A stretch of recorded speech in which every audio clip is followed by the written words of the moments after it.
జై శ్రీమన్నారాయణ. ఆండాల్ తిరువడలే శరణం. ధనుర్మాస వ్రతంలో 4వ పాసురం.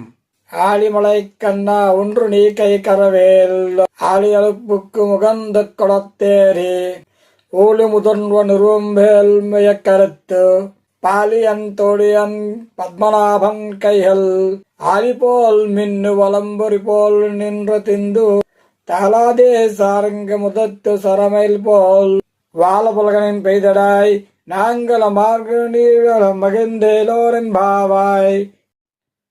ఓ వానదేవుడా, మేము చేయబోవు ఈ వ్రతానికి మీరు చాలా అవసరము. ఆ నీటిని నీవు సమృద్ధిగా కురిపించు వలసిందే. మరి నీళ్లు నీకెక్కడవి అంటావా? సముద్రానికి వెళ్ళి సముద్రంలోని నీళ్లు గొంతు వరకు తృప్తిగా తాగి గర్జిస్తూ నింగికెగురు.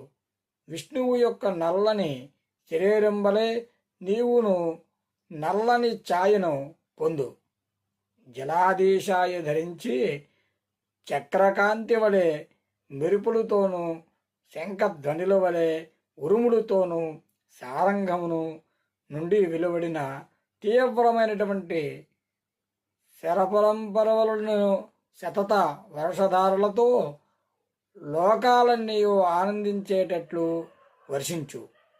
గోవిందుని పొందుగోరు మేమంతా ఈ మార్గశీర్ష మాసములో నీటి జల్లులాడే వ్రతము ఆచరిస్తాం. గోదాదేవి వర్షం కోసము మేఘానికి విన్నపాన్ని విన్నవించింది ఈ 4వ పాసురంలో.